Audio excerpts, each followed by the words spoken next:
औज़ुबिल्लाहि मिनश्शैतानिर्रजीम बिस्मिल्लाहिर्रहमानिर्रहीम। अस्सलाम वालेकुम वरहमतुल्लाहि वबरकातुहू। कैसे हैं आप सब डियर स्टूडेंट्स। आज मैथ का सब्जेक्ट है। मैं आपका टीचर मोहम्मद रमज़ान शाहिद।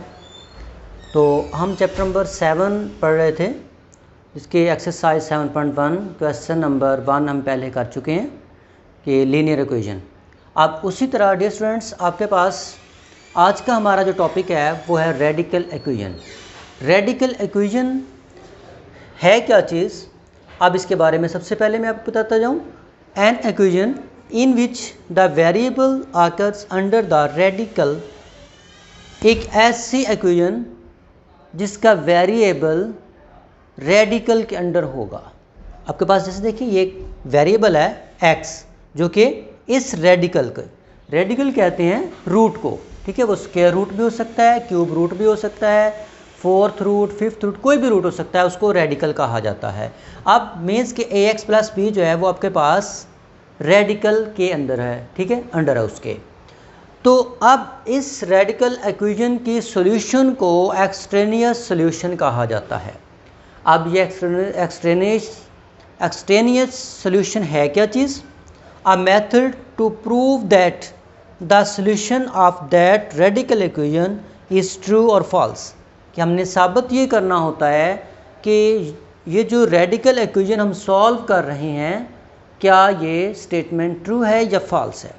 अब इसी चीज़ को प्रूव करने के लिए जो हम मेथड आज यूज़ कर रहे हैं वो आपके सामने वो मैंने सॉल्व किया हुआ है कि जो भी आपको इक्वेशन दी जाएगी वो हमेशा रेडिकल के अंडर होगी। फॉर एग्जांपल जिस तरह ये है। अब यहाँ पे कोई ज़रूरी नहीं है कि ये क्यूब रूट हो, ये स्क्वायर रूट भी हो सकता है, क्यूब रूट भी हो सकता है, फोर्थ फिफ्थ कोई भी रूट हो सकता है। मेथड सबका सेम है। इसको हमने स्टेप वाइज सॉल्व करना होता है। सबसे पहला स्टेप हमारा होता है to isolate the radical we can rewrite, में सबसे पहले हमने रेडिकल को आइसोलेट करना है, मीन्स इसको एक्सपोनेंशियल फॉर्म में कन्वर्ट करना है। रेडिकल को एक्सपोनेंशियल फॉर्म में, अब क्यूब रूट की वैल्यू 1/3 होती है। अगर यहाँ पे होता स्क्वायर रूट, उसकी वैल्यू 1/2 होती।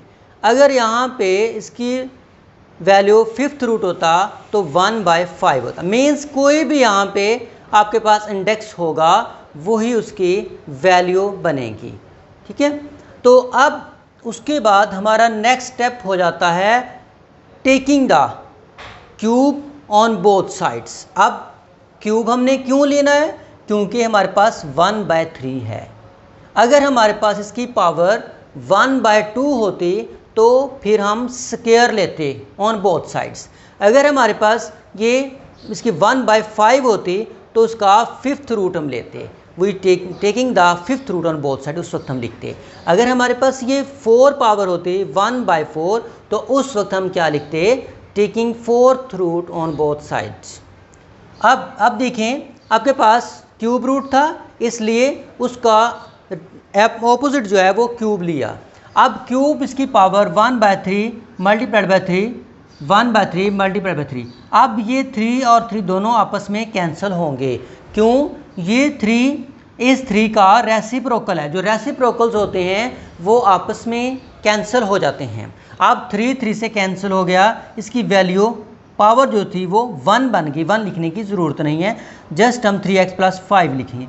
इसी तरह इस साइड पे आप देखें, क्यूब रूट था हमारे पास 1/3, 1/3 का रेसिप्रोकल क्या था? क्यूब 3, 3 से कैंसिल x - 1।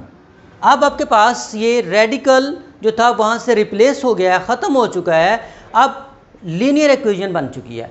अब इस लीनियर इक्वेशन को वही मेथड जो हम प्रीवियस लेक्चर के अंदर पढ़ चुके हैं उस मेथड के तहत हम सॉल्व करेंगे। मीन्स कि इसमें variable in left side and constant in right side. जिस वक्त कोई भी नंबर लेफ़्ट टू राइट आता है या राइट टू लेफ़्ट जाता है उस वक्त उसका साइन चेंज हो जाता है। फॉर एग्जांपल +5, जिस वक्त ये राइट साइड पे गया -5 आएगा, -1 एज इट इज़ था। अब ये x यहाँ पे प्लस था, जब ये लेफ़्ट साइड पे आया तो -x। अब 3x में से x को माइनस किया तो 2x, उधर से -1 -5 -6। अब 2 और x मल्टीप्लाई हो रहे हैं, तो जिस वक्त ये राइट साइड पे जाएगा उसका ऑपोजिट हो जाएगा, मीन्स के वो 2 उस पे जाके डिवाइड होगा। x की वैल्यू जो हमारे पास -3 हो चुकी है, जो हम फाइंड कर चुके हैं, इसकी वैल्यू वो -3 है। अब हमने प्रूफ ये करना है कि ये वैल्यू जो है क्या ये ट्रू है या फॉल्स है।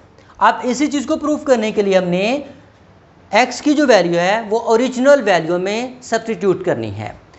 मीन्स के substitute x is equal to -3 in original equation. Original equation हमारे पास ये वाली थी। अब इसके अंदर हम x की जगह पे उसकी वैल्यू जो थी वो सब्स्टिट्यूट करेंगे। अब x की वैल्यू -3, उधर x की वैल्यू -3। अब ये दोनों आपस में मल्टीप्लाई हो रहे हैं, 3 टाइम 9 -9 + 5 एज इट इज़। अब -9 और 5 दोनों को हमने माइनस करना है, तो -4, ये रूट एज इट इज़ रहेगा, इसको हम कुछ नहीं कहेंगे। अब उसके बाद देखें -4 -3 और -1 दोनों को हमने प्लस किया था तो -4 आ गया। अब आपके पास देखें बोथ साइड्स आर इक्वल, जिससे साबित ये होता है, प्रूफ ये होता है कि स्टेटमेंट हमारी ट्रू है। प्यारे बच्चों, ये था हमारे पास रेडिकल इक्वेशन की सॉल्यूशन और फिर उसकी प्रूफमेंट कि कैसे हमने प्रूफ करना है कि हमारी स्टेटमेंट ट्रू है या फॉल्स है।